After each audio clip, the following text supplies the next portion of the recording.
মাত্র 100 টাকা দিয়ে নিয়ে আসলাম ছোট গোড়া চিংড়ি মাছ। ভাবা যায় বিষয়টা, যে জায়গায় আমার শ্বশুর 700 টাকা দিয়ে তরকারি খাওয়া চিংড়ি মাছ নিয়ে আসছে। তো যাই হোক, কোনো ব্যাপার না, যেহেতু এত কম দামে ছোট গোড়া চিংড়ি মাছ পেয়েছি, এগুলা দিয়ে আজকে পাকোড়া বানিয়ে আপনাদের সাথে শেয়ার করব। বন্ধুরা, পুরো ভিডিওটা স্কিপ না করে দেখার অনুরোধ জানাচ্ছি। তো পাকোড়া বানানোর জন্য আমি অল্প কটা ডাল ভিজিয়ে রেখেছিলাম। মসুরের ডালগুলো 2 ঘন্টা ভিজিয়ে রাখছি। এই যে ছোট ছোট মাছগুলি অনেক বেশি পরিষ্কার এবং স্বচ্ছ সাদা, তারপর 2-1টা ময়লা আছে কিনা চেক দিয়ে ভালো করে বেছে নিয়েছি, ক্লিন করে নিয়েছি।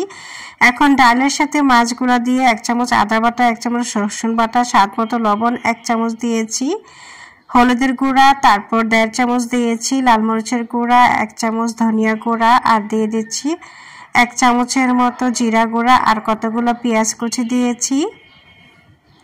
এখন দিয়ে দিচ্ছি 2 চামচ পরিমাণ চালের গুঁড়া। আতপ চালের গুঁড়া ছিল তাই দিয়েছি, বেসন নাই তাই বেসন দিতে পারি নাই।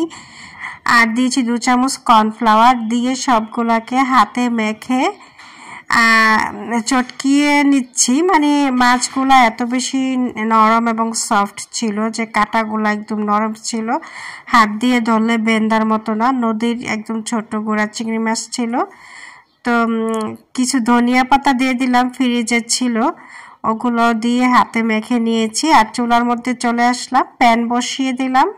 প্যানের মধ্যে দিয়ে দিলাম অল্প পরিমাণে তেল দিয়ে এবার যেভাবে মানুষে বড়া বাজে ঠিক সেভাবে আমি ভেজে নিচ্ছি। মানে যে যেমন খুশি ভাজতে পারেন, আমি আমার মতো করে শেপ দিয়ে ভেজে নিচ্ছি। তো এইভাবে পাকোড়া খেতে কে কে ভালোবাসেন?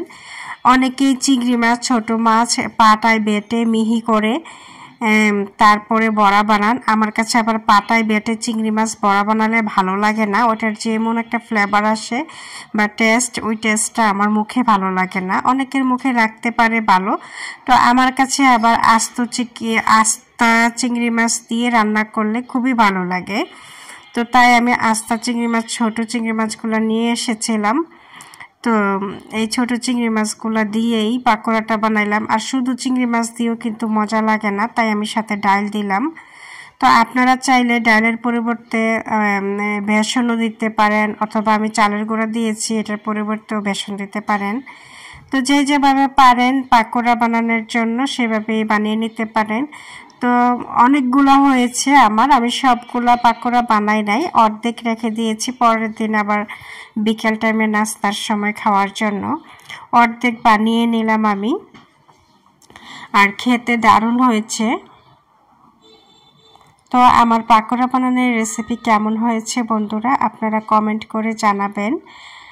আর যারা যারা এতক্ষণ ধৈর্য ধরে আমার ভিডিওটা দেখেছেন, প্রত্যেকের অসংখ্য ধন্যবাদ। খাবারের জন্য আমি সাথে সস নিয়ে পরিবেশন করেছি, খেতে দারুণ হয়েছিল। তো যাই হোক বন্ধুরা, আজকের মতো আল্লাহ হাফেজ।